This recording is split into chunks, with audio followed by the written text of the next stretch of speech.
نه یه شعر دیگه هم میکنم. یه سری پیشنهاد واسه واردات دارم. این اجناسی که میگم حتما تو کشور بهش احتیاج داریم، ولی میتونن تحقیق کنن و از یک کشور دیگه مناسبتر بیارن. مبادا وقت وارد کردن جنس ز کشورهای دیگر کم بیارید.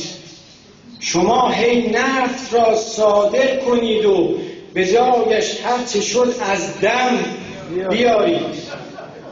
زمستان چون رسد از راه از هند چغن در پخته و شلغم بیارید. پفک از روسیه از چین تایپه شما نوشابه زمزم بیارید.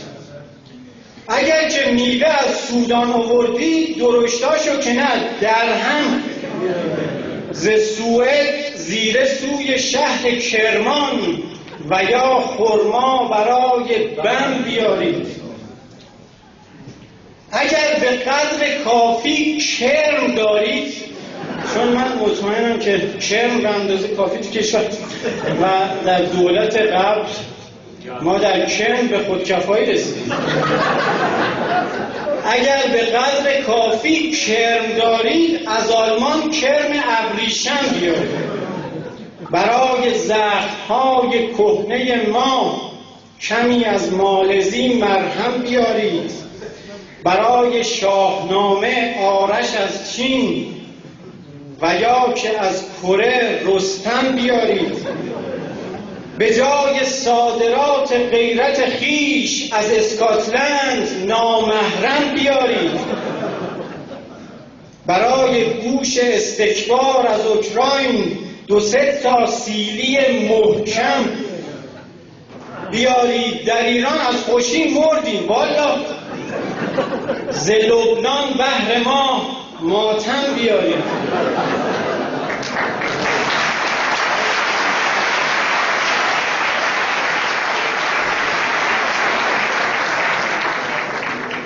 معمم هست، اما ما که غرقیم، اگر که جور شد بازم بیاریم.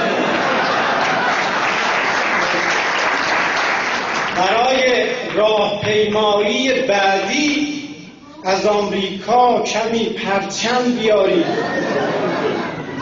اگر که از قلم افتاد چیزی شماها لااقل یادم نگفتم هان، به جای خود اگر شد ز یک کشور کمی آدم بیارید.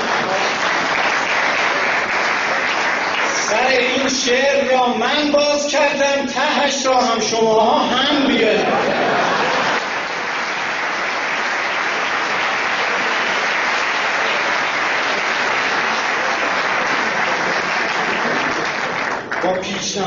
با پیشنهادم برم. از اونجایی که تو این مملکت هفت‌تیر کشی آزاده ولی آب پاشی به هم جرمه، من پیشنهاد کنم اگه قصد برید به هم، من هفت‌تیرش هم آورده بودم نشد، به هم آب بپاشید. هفت‌تیر آب پاش هست، یعنی که با اون بپاشید. و هفت‌تیرم من امروز می‌خواستم بخرم به نمیدادن، تا اون که گفتم من مداح هم دیگه